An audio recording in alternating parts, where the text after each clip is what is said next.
उस सुबह जिले की सर्वोच्च अधिकारी की मां फटे पुराने कपड़ों में एक आलीशान ज्वेलरी शॉप में सिर्फ एक कीमती नेकलेस खरीदने गई और वहां उन्हें जो क्रूर अपमान मिला उसने एक डीएम को नहीं बल्कि एक बेटी को जागृत कर दिया।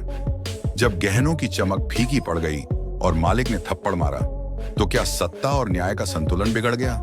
जानिए कैसे सादगी की चादर ओढ़े डीएम सुरभि कुमारी ने उस अपमान के अंधेरे को न्याय की रोशनी से हमेशा के लिए मिटा दिया। डीएम की मां और अपमान का अंधेरा जिले की सर्वोच्च अधिकारी जिलाधिकारी सुरभि कुमारी का नाम सम्मान और दृढ़ता का पर्याय था। लेकिन उस सुनहरी सुबह शहर के सबसे आलीशान और नामी ज्वेलरी शॉप के दरवाजे पर जो महिला खड़ी थी उसकी सूरत उस पदवी से कोसों दूर थी।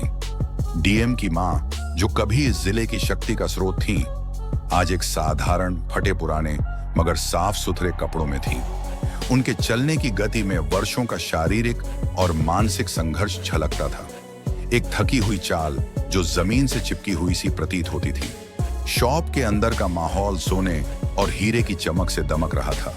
जैसे ही वह बूढ़ी औरत उस भव्यता में दाखिल हुई एक पल के लिए सारी हलचल थम सी गई।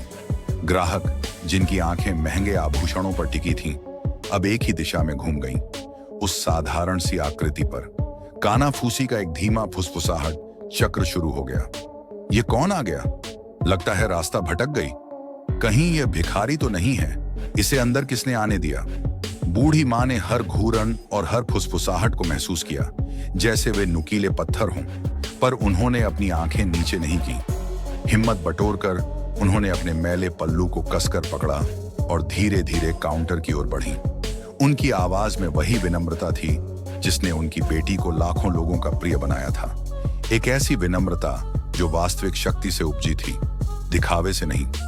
बेटा, उन्होंने धीरे से एक सेल्समैन से कहा, मुझे एक अच्छा और बेहद कीमती डायमंड नेकलेस दिखाओ, कुछ ऐसा जो वाकई खास हो। सेल्समैन की आंखों में पहले हैरानी आई, फिर पलक झपकते ही वह घृणा और हंसी में बदल गई। उसने जोर से ठहाका लगाया जिससे दुकान की शांति भंग हो गई। फिर गुस्से से भड़कते हुए बोला, ए बुढ़िया, तुझे किसने अंदर आने दिया? ये कोई भीख मांगने की जगह नहीं है। निकल यहां से, वरना सिक्योरिटी बुलाकर धक्के मारकर बाहर फेंकवा दूंगा। मां ने उसे जाने नहीं दिया। उनकी आंखों में बरसों की तपस्या की चमक थी जो अब दुख से भरने लगी थी। बेटा, मैं भिखारी नहीं हूं, मैं यहां खरीदने आई हूं। मैंने आपके शोरूम की गुणवत्ता के बारे में बहुत सुना है और मेरे पास इसे खरीदने के पैसे हैं। कृपया मेरे कपड़ों से मुझे मत आंकिए। दूसरा स्टाफ मेंबर लगभग चीखते हुए बीच में आ गया। चल हट यहां से, वरना ऐसा मारूंगा कि चलने लायक नहीं बचेगी। दिमाग खराब कर दिया है सबका। भाग यहां से, वरना चप्पल से पीटूंगा। मां चुप रही, पर उनकी आंखों में अब शर्म नहीं, असहनीय दर्द उतर आया था।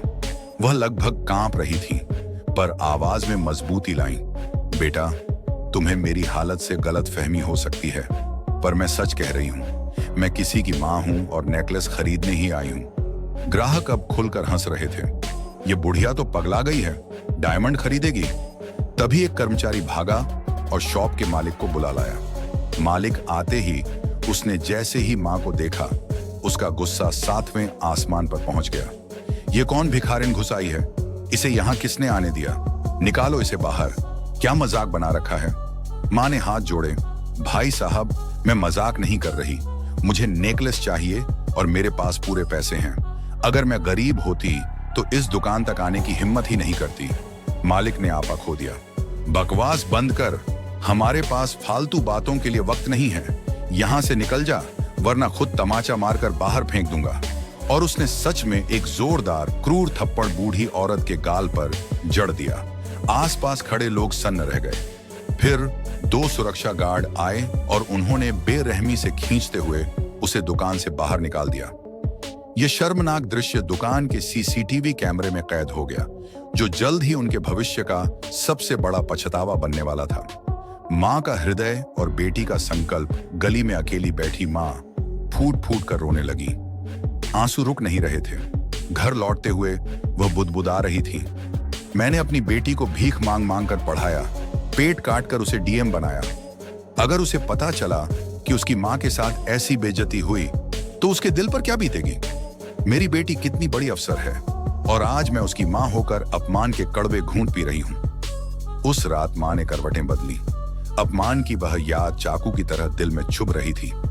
आखिरकार उन्होंने हिम्मत जुटाई और अपनी बेटी डीएम सुरभि कुमारी को फोन किया। ऑफिस में काम में डूबी सुरभि ने मां का नाम देखते ही चेहरे पर मुस्कान लाई। हाँ मां, कैसी हो आप? सब ठीक है ना? मां ने अपनी आवाज को संभालने की कोशिश की, पर जैसे ही ठीक हूं बेटा निकला, आंसू बह निकले। सुरभि के दिल में आग लग गई। मां, आप रो क्यों रही हैं? क्या हुआ? मुझे बताइए ना, प्लीज बताइए, मैं बर्दाश्त नहीं कर पा रही हूं। मां चुप रही। वह बेटी को बोझ नहीं बनाना चाहती थी। कुछ नहीं बेटा, बस तेरी बहुत याद आ रही थी। सुरभि की आवाज कठोर हो गई। नहीं मां, मुझसे सच मत छुपाइए। आपको मेरी कसम है, आपको सब बताना होगा। मजबूर होकर मां ने थरथराती आवाज में सब कुछ बता दिया। कैसे उन्हें भिखारिन समझा गया, कैसे धक्के मारे गए, कैसे मालिक ने थप्पड़ मारा और कैसे सबके सामने अपमानित किया गया। सुरभि कांप उठी। उसकी आंखों में खून उतर आया। क्या मेरी मां के साथ यह अन्याय मैं बर्दाश्त नहीं करूंगी। इसका बदला जरूर लिया जाएगा। उसने मां को ढांढस बंधाया। मां, आप चिंता बिल्कुल मत कीजिए। मैं कल छुट्टी लेकर घर आ रही हूं। आपको घुमाने ले जाऊंगी और वो डायमंड नेकलेस भी लेकर ही लौटूंगी, किसी भी कीमत पर। डीएम का बदला। सादगी में छिपी शक्ति। अगले दिन सुरभि अपने साधारण गांव वाले लाल सलवार सूट में घर पहुंची। मां ने भी एक सफेद साड़ी पहनी। दोनों ऐसी लग रही थीं मानो वे गांव की दो करीब महिलाएं हों। हाथ पकड़कर वे उसी ज्वेलरी शॉप की ओर निकल पड़ी। जैसे ही मां और बेटी ने दुकान में प्रवेश किया, कान फूसी और उपहास फिर शुरू हो गया। अरे, ये वही बुढ़िया है, अपनी बेटी को ले आई है। इनकी औकात नहीं यहां खड़े होने की। सुरभि ने किसी की परवाह नहीं की। उसने मां का हाथ मजबूती से थामा और सीधी डायमंड सेक्शन की ओर बढ़ी।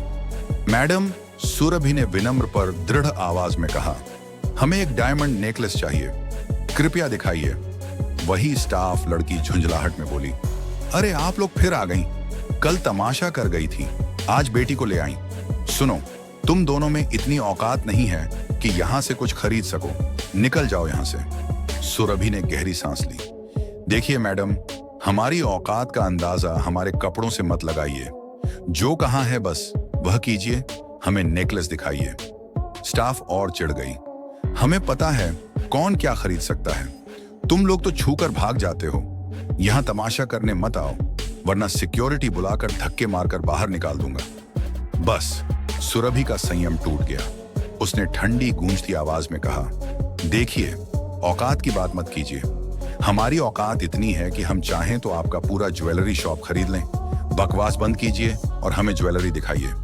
तभी मालिक बाहर आया। मां को देखते ही वह तिलमिला उठा। अरे, ये वही बुढ़िया है जिसे कल निकाला था। और यह कौन है? लगता है मां बेटी दोनों ही गंवार हैं। निकलो यहां से, वरना धक्के मारकर बाहर फेंकवा दूंगा। यह आखिरी तिनका था। सुरभि की आंखों में क्रोध की ज्वाला धधक उठी। उसने मालिक की आंखों में सीधी नजर डालकर कहा, देखिए, बोलने से पहले सोचिए। मैं इस जिले की डीएम सुरभि कुमारी हूं। अगर दोबारा मेरी मां के लिए या मेरे लिए ऐसे शब्द बोले तो पछताना पड़ेगा, समझे आप? दुकान में मौजूद हर व्यक्ति, मालिक और स्टाफ समेत, जोर जोर से हंसने लगा। मालिक ने ठहाका मारा। अरे, तुम्हारी औकात है इतनी कि पुलिस की नौकरी भी मिल जाए? तुम तो यहां सफाई करने के भी लायक नहीं लगती और चली डीएम बनने। आईने में चेहरा देखा है कभी? न्याय का प्रदर्शन कपड़ों से नहीं, कर्मों से होती है। औकात सुरभि ने एक पल नहीं गंवाया। उसने अपना पर्स खोला और गुस्से में अपना सरकारी पहचान पत्र मालिक के हाथ में दे मारा। जैसे ही मालिक ने उस पर बड़े अक्षरों में जिला मजिस्ट्रेट सुरभि कुमारी लिखा देखा, उसका चेहरा पीला पड़ गया। हाथ कांपने लगे। वह तुरंत दोनों हाथ जोड़कर बोला, माफ कीजिए मैडम, हमें बिल्कुल अंदाजा नहीं था कि आप हमारी डीएम मैडम हैं। हम तो समझे आप। प्लीज नाराज मत होइए। पर सुरभि का गुस्सा शांत नहीं हुआ। मुझे अभी कोई ज्वेलरी नहीं चाहिए। पहले यह बताइए, किस हक से आपने मेरी मां को थप्पड़ मारा? किस हक से उन्हें धक्के मारकर बाहर फेंका? आपने उन्हें सबके सामने अपमानित किया और अब झूठ बोलकर अपनी गलती छुपाने की कोशिश कर रहे हैं। मालिक झूठ गढ़ने लगा। ना मैडम, ऐसा कुछ नहीं हुआ। आपकी मम्मी गलत समझ गई होंगी। हमने उन्हें सिर्फ वापस भेजा था। सुरभि की आंखों में घृणा भर आई। झूठ बोलना बंद कीजिए, मेरे पास सबूत हैं। मुझे कपड़ों से आंकने की गलती आपने की है और आज मैं आपको सिखाऊंगी कि इंसान की औकात कपड़ों से नहीं, उसके कर्मों से होती है। पूरे दुकान में सन्नाटा छा गया। सुरभि ने मालिक को घूरते हुए कहा, आप कह रहे थे मेरी मां झूठ बोल रही थी।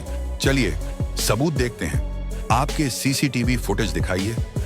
मालिक का चेहरा उतर गया, माथे से पसीना टपकने लगा। मजबूरी में उसने मैनेजर को इशारा किया। स्क्रीन पर फुटेज चली।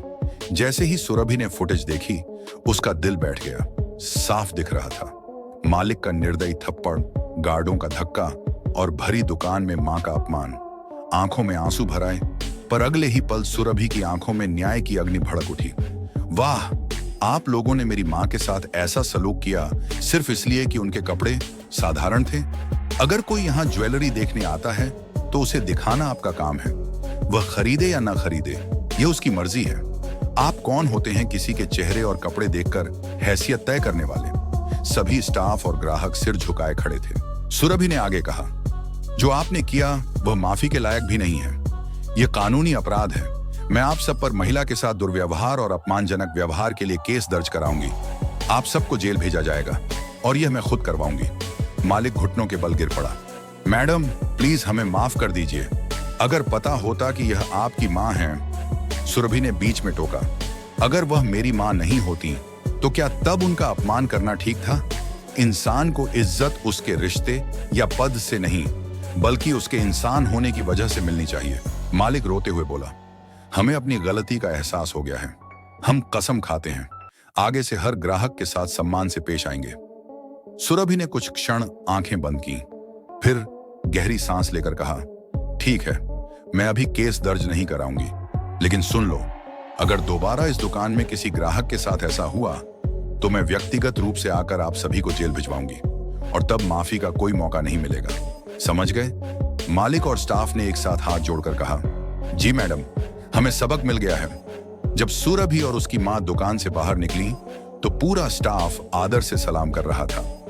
सुरभि ने मां का हाथ पकड़ा और कहा, मां, अब कोई भी आपको या किसी और को इस तरह अपमानित नहीं कर पाएगा। ये मेरा वादा है। ये कहानी हमें सिखाती है कि सत्ता का असली प्रदर्शन न्याय करना है, बदला लेना नहीं, और इंसान की कीमत उसके लिबास में नहीं, बल्कि उसके चरित्र में निहित होती है। धन्यवाद।